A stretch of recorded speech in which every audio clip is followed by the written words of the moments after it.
Good morning, everyone. By the way, I am Maria Milianes from BS Ed Sockstead. So for today, I will discuss the educational placement and the suggestions for teaching students with hearing impairment in a regular class. So when we say educational placement, it is the overall instructional setting in which the student receives his education, including the special education and related services provided. In deciding the most appropriate special education program for children with hearing impairment, it is significant that we must know the degree and the classification of hearing loss para ma-identify nato kung unsa ang impact ana o unsa ang program and needs na dapat ihatag sa ilaha. So kung ang tao na ay hearing impairment, dili na siya magpasabot na totally wala na jud siya madungog. So there is a degree and classification, and that will be discussed later. So there are other considerations that need attention in the education of students with hearing impairment. So some of them are educational environments, mode of communication, and support services. So the educational environments encompasses learning resources, technology, and modes of learning. While the mode of communication, it can be linguistic or alphabetic, visual, oral, gestural, and spatial. Last is the support services. For instance, counseling for children, parents, and educators. So, kana yung nakita na picture, tawag ana is sign language. So, it is commonly used by people who are deaf. So, it is a way of communicating using hand gestures, movements, body language, and facial expressions. Next will be the guidelines in making decisions about the educational placement based on the degree of hearing loss. So the possible effects and the understanding of speech and language, possible psychosocial impact, and the potential educational needs and programs. First, we have the normal hearing and the degree of hearing loss based on modified pure tone, average 500 to 4,000 Hz. So the possible effects of hearing loss on the understanding of language and speech is that children have better hearing sensitivity than the accepted normal range for adults. So when a child with hearing sensitivity in 10 to 15 do range will detect the complete speech signal at soft conversational levels. Having a normal hearing does not guarantee good ability to discriminate base sa pananalita ng isang tao, most especially those people that has a condition of hearing impairment. Next, we have the minimal or the order line. So dito, yung bata ay nahihirapan na marinig yung mga boses or sounds kapag malabo o di kaya nasa malayo yung pinagmula ng boses. So when a teacher is at a distance greater than 3 feet or if the classroom is noisy, especially in grades K to 3, at 15 those students can miss up to 10% of speech signal kung nangingibabaw yung verbal instruction. So the possible psychosocial impact is that the child may be unaware of subtle conversational cues which could cause child to be viewed as inappropriate or awkward. They miss portions of fast-paced peer interactions which could begin to have an impact on socialization and self-concept. They may also have immature behavior at mas napapagod sila kesa sa kanilang mga classmates na may normal hearing. It is because they exert more effort on listening. Potential educational needs and program may benefit from mild gain or low MPO hearing aid or personal FM system dependent on loss configuration. So itong mga devices na ito, nakakatulong ito to reduce background noise and improve the clarity of the voice. It would also benefit from sound field amplification. So itong sound field amplification, it makes the teacher's voice louder. So if classroom is noisy and or reverberant, naririnig pa rin yung boses nila. Favorable setting. may need attention to vocabulary or speech, especially with recurrent. So, itong otitis media history, sila yung mga batang nagka-infect or na-infect yung tenga nila at hindi naagapan or hindi nagamot, kaya naging impaired yung kanilang pandinig. Next is mild. So, a 30D can miss 25 to 40% of speech signal. The degree of difficulty experienced in school will depend upon the noise level in classroom, distance from teacher, and configuration of hearing loss. So, without amplification, the child with 35 to 42 loss may miss at least 50% of class discussion, especially kung yung boses ay malabo o di kaya yung speaker or yung transmitter ay hindi nakatingin doon sa receiver habang siya ay nagsasalita. It will also miss consonants, especially when a high frequency hearing loss is present. Arrears beginning to build with negative impact on self-esteem, as child is accused of hearing when he or she wants to daydreaming or not paying attention. Child begins to lose ability for selective hearing and has increasing difficulty suppressing background noise, which makes the learning environment stressful.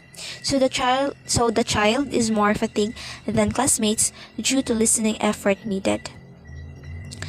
It will benefit from a hearing aid and use of personal FM or sound-filled FM system in the classroom. Needs favorable setting and lighting. Refer to special education for language evaluation and educational follow-up. Needs auditory skill building. May need attention to vocabulary development, articulation or speech reading and or special support in reading and self-esteem. Teacher in service required. Next is moderate. So the child understands conversational speech at the distance of 3 to 5 feet if it is face-to-face, only if structure and vocabulary controlled. So without amplification and amount of speech signal miss can be 50% to 75% with 40 do loss and 80 to 100% with 50 do loss. It is likely to have delayed or defective syntax, limited vocabulary, imperfect speech production, and an atonal voice quality. Often with this degree of hearing loss, naapektuhan yung komunikasyon lalong-lalo na sa pakikipagkapwa nila sa kanilang mga kaibigan or barkada na may normal hearing, and it becomes increasingly difficult. So with the full-time use of hearing aids or FM systems, the child may be judged as a less competent learner. So there is an increasing impact on self-esteem at maaaring mawala na sila ng pagpapahalaga sa kanilang sarili. Refers to special education for language evaluation and for educational follow-up. Amplification is essential, like hearing aids and FM system. Special education support may be needed, especially for primary children. Attention to oral language development, reading and written language.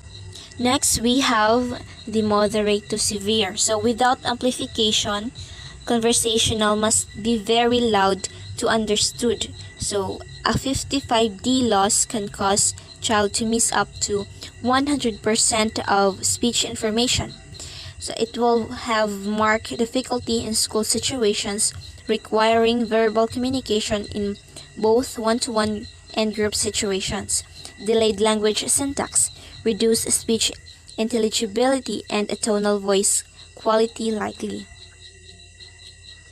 Full-time use of hearing aids or FM system may result in child being judged by both peers and adults as a less competent learner, resulting in poorer self-concept, social maturity, and sense of rejection. In service to address these attitudes may be helpful. Full-time use of amplification is essential. Will need resource teacher or special class depending on magnitude of language delay.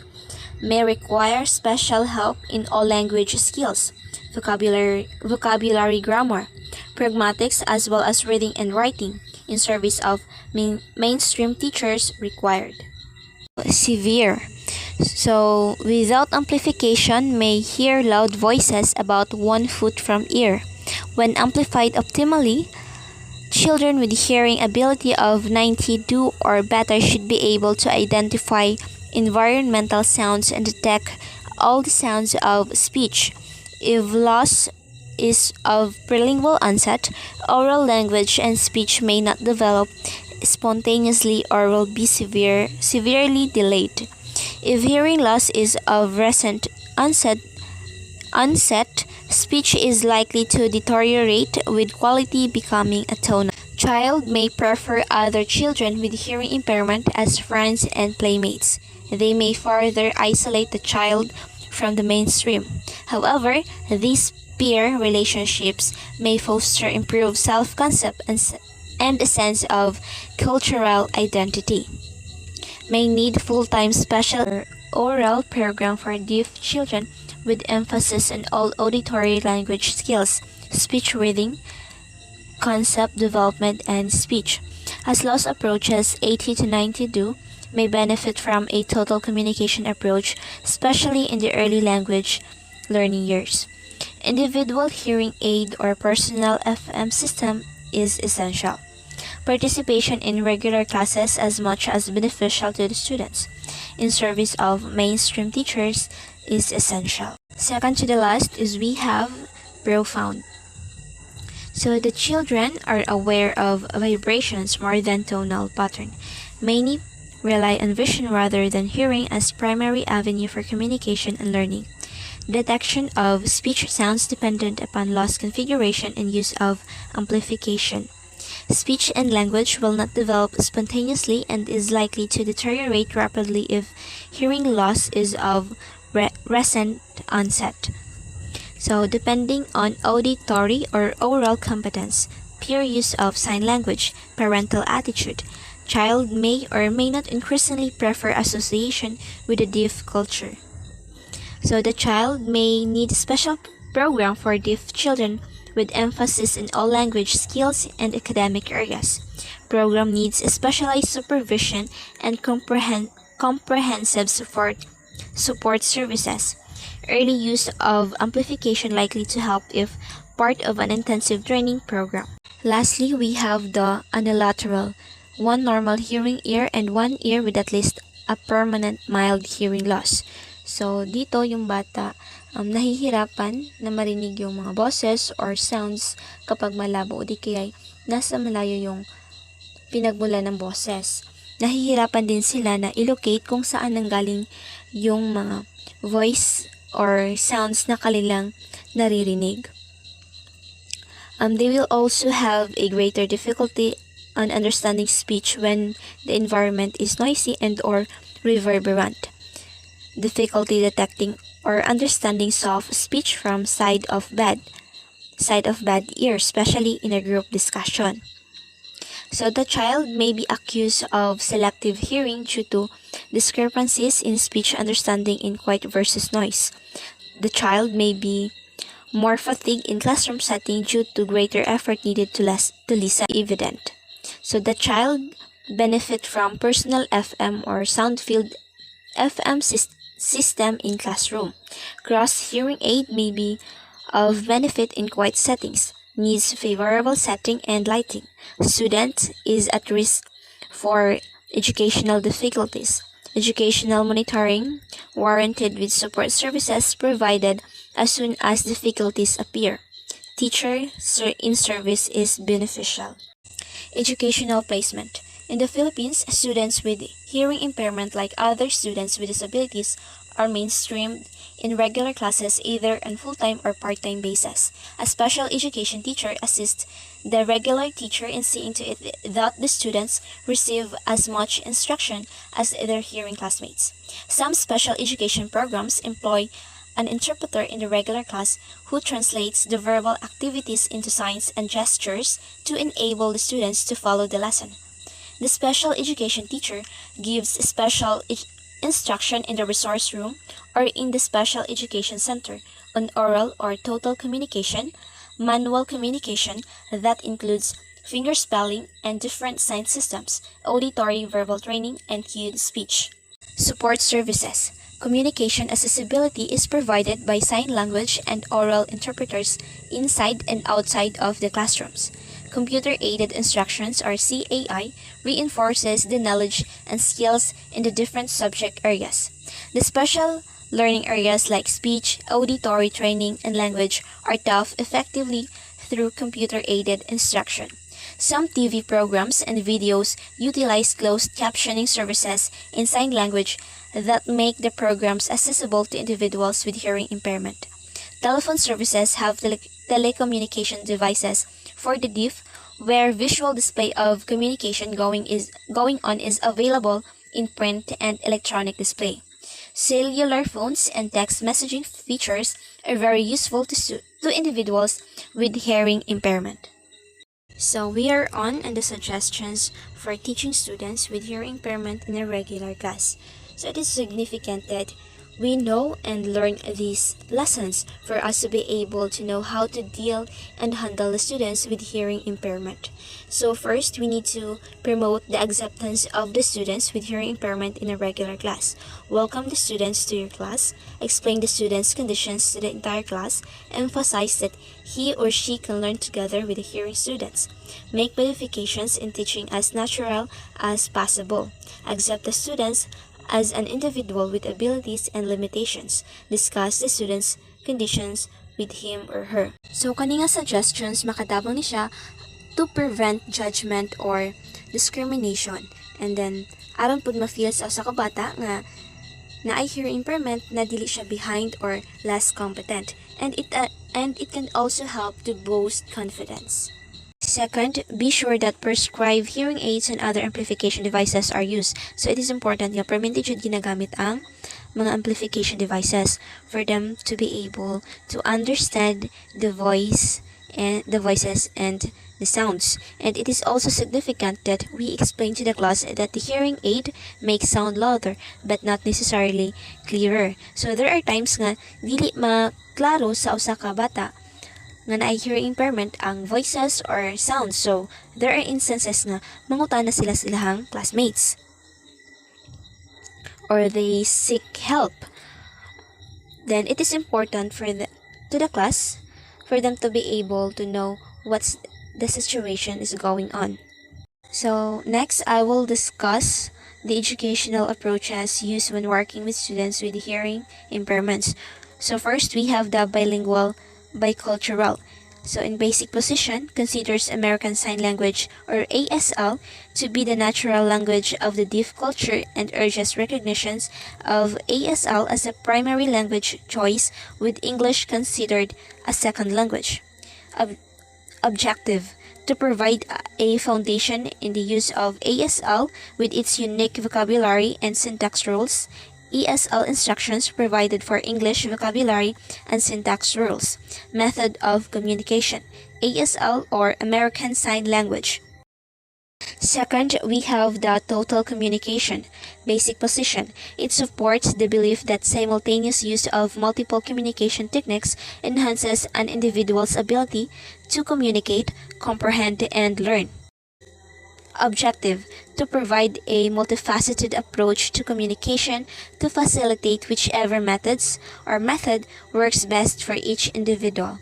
Method of communication: combination of sign language, accepts the use of any of the sign language system, finger spelling, and speech reading. So the third one, basic position, supports the belief that children with hearing impairments can develop listening, receptive language, and oral language expression. English skills, emphasize use of residual hearing, the level of hearing and individual possesses. Amplification, hearing aids, auditory training, and speech language training. Objective: to facilitate the development of spoken or oral English. Method of communication: spoken or oral English. Additional suggestions for teaching students with hearing impairment in a regular class is that the special education teacher should check the student's hearing aid or other devices and that they are working properly. Encourage the students to take care of his or her hearing aid and to tell the teacher when it is not functioning properly. Be sure your student has a spare battery at school. Tell the special education teacher or the parents if the student's hearing aid is not working properly. Third, provide preferential seating. Seat the students near the spot where you typically stay when teaching. Seat the students where he or she can easily watch your face without straining to look up. Seat the students away from sources of noise. Seat the students where light is on your face and not in the students' eyes. Fourth, increase visual information. Remember that your students read your lips and must see your face in to do so. Try to stay in one place while talking to the class so the students does not have to lip read moving target. Avoid talking when your back is turned to the class, such as when you are writing on the chalkboard. Avoid covering your mouth and face when talking. When reading in front of the class, be sure that the students can lip read you. It is important to increase visual information for the students be able to understand the message that you are trying to imply and to follow giunsa nimo pagbukas imong ba samtang naga-istorya ka.